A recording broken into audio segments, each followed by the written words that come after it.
This is my extendable trailer, Freight Master, built in Adelaide, South Australia.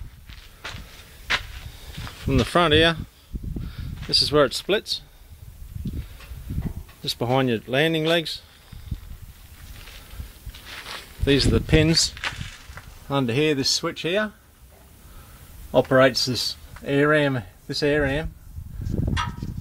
You flick that switch, it pushes the air ram open, and pulls this handle open and pulls your pins out of here. And these are the inside rail here, so the gap in here. This rail here slides inside this one, and that pin runs through that rail there. It's 45 feet or 13.5, 6, 7 metres, whatever it is. Tri-axle. We had this one custom built. Primarily, what it doesn't have, if you look under here, most trailers have inch by inch or inch and a half box running the length of the trailer. They call them forklift rails. This doesn't have forklift rails on it. It doesn't have a coaming rail up above the floor. It's got a flat floor. It's got 5mm checker plate. What we call three-way pins on it. Container pins here. You drop a container, drop this up here. They sit there like that. Put your container on, put your railway container on or your shipping container, and then you turn that handle, and that locks them in like so. So there's what we call three-way, which means there's 3 positions you can have your container. From here right down the back you can have a 40-foot container. From this one here to these 2 pins here, you can put 2 20-foot containers, one at the front, one at the back. Or you use this pin here and you have a 20-foot container locked in the centre of your trailer. And that's what we call three-way pins. Gates and bows, of course. They've tried a new suspension on this trailer, tried some new geometry. Works very well, but you don't know the trailer's on the back at all. The ride for the freight is incredible.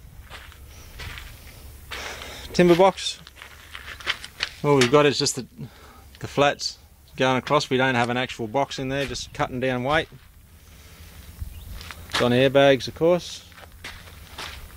Across the back, got our weight gauge here, so we can tell how much weight, or how much air pressure pushes through this valve. This gauge here, you can tell how much weight's on it. So you got a mark here, I've got a mark just above the 40 pound there, 40 psi. So that's overloaded, that mark's over. So I know not to go under that, to stay under that line there. This here, that's a ride valve. So if you turn it, push it in, and you turn it, it actually lifts the trailer up into the air. And if you move it that way, it lets the trailer down. If you leave it there in the centre, it neutralises itself and works with the level ride valve underneath the suspension in the trailer. That's there. Spare wheels, couple of toolboxes, water box, big mud flap. We put it on ourselves. I put that on myself just to protect all the chassis rail, because the inside chassis rail is open. So I've just put that on there to protect the 2 chassis rails, stop muck and primarily bitumen and stones and getting up in there and grinding each other away, which is why that's there. So that's pretty much her.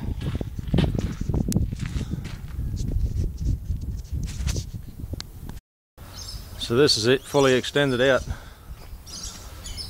At present, that's where it starts there.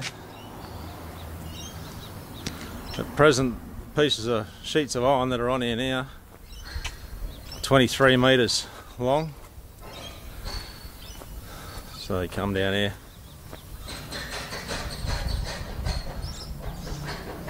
Hangs out the back that little bit. So from this point here to the bull bar, you're looking at 25 and a half, almost 26 metres.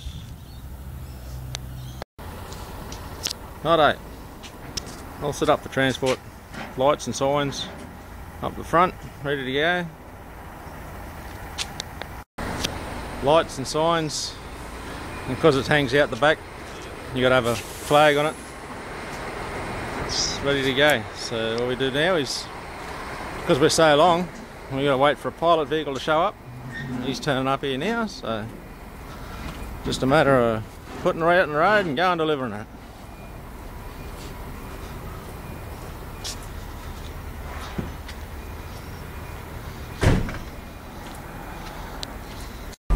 Go. Welcome to my office. What we're going to do, well, just show you the cornering of it, how much room it takes to corner the thing. Just got my pilot here down on the road here now. He's your protector. He protects you underneath, make sure people don't drive under you or over you when you're in the cornering. So we'll see how we go. The ear piercing beep is my blinker. You got to have that on so you don't drive around with your blinker on. Grab that there. Right out the front here to start with. Out the front here to start with. We've got to come right out here so we don't take the gate out.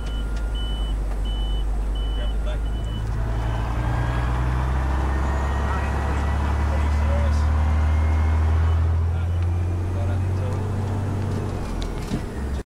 Yeah, just wait to start with. Yep. You might have to come off and set this trigger, Frank, and then shoot backwards, mate.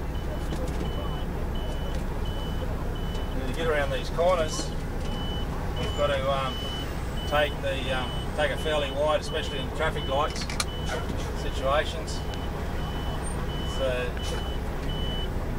we'll wait for traffic to go through.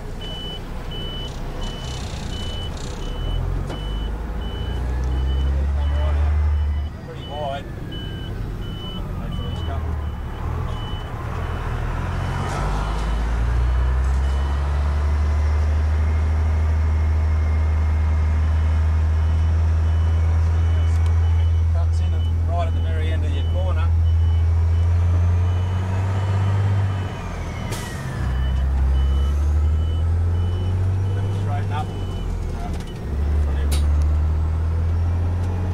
Continue on.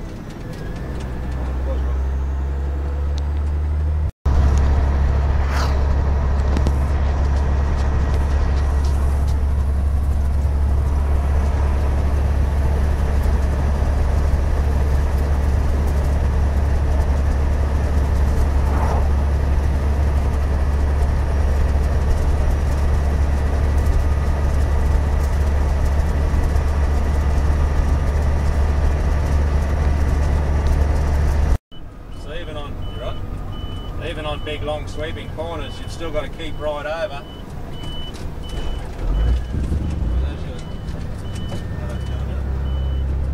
Leave the cuts in on the big corner.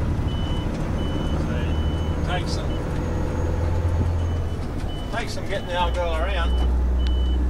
Just going to turn left down, turn right down here again across the highway. Into some smaller streets. So the smaller the streets go, the bigger you got to make them, make your turning circles.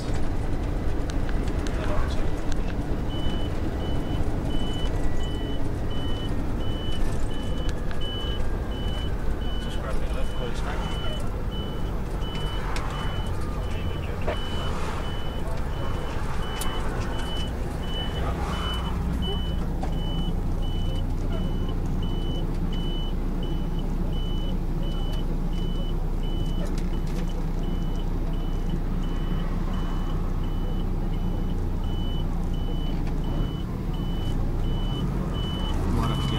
As well. So they come right out against the gallery on this side.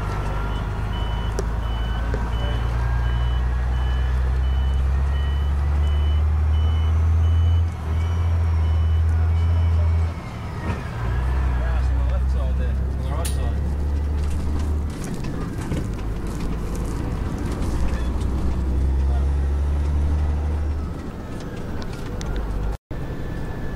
This one's going to be really interesting. We have to turn back on ourselves. So to go left, we're going to have to come out here a fair bit. Just hope there's no one coming on our right hand side to come down here.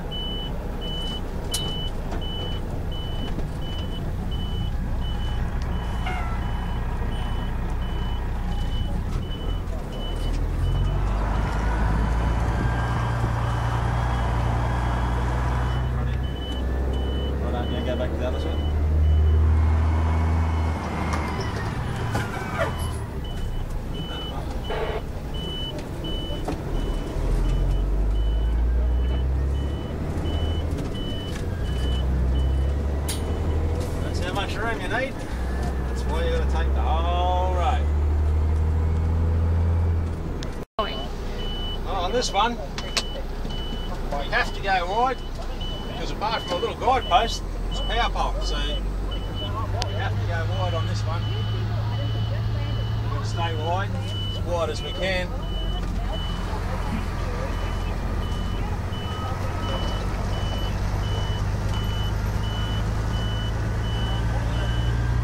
Piece of cake.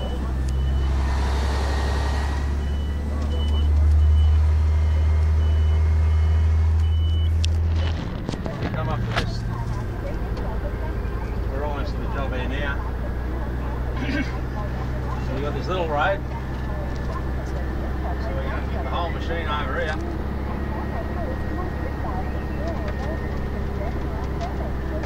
Truck and trailer.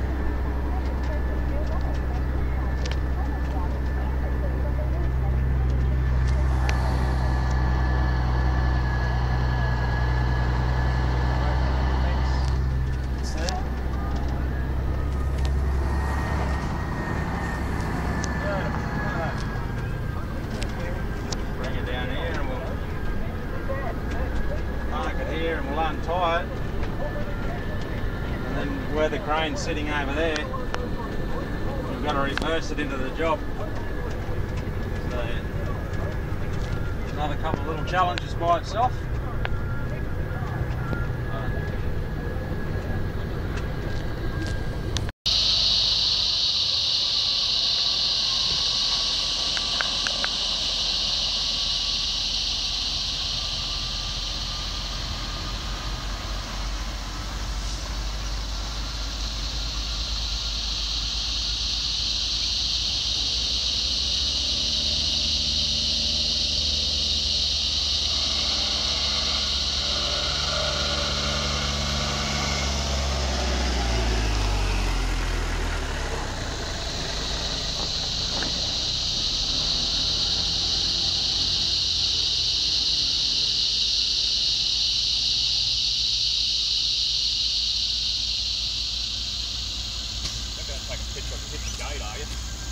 Well, he's going to hope to avoid that one. Oh yeah.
So to close it up, it's pretty much the same. Switch here, these pins will pop out, just like that.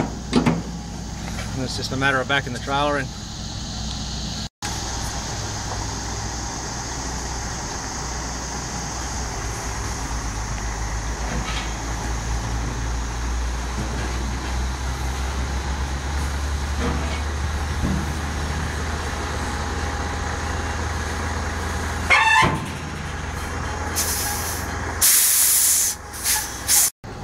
And then just to lock your pins in again, just flick your switch and it just pops the pins in. They just go back in and hook into the holes.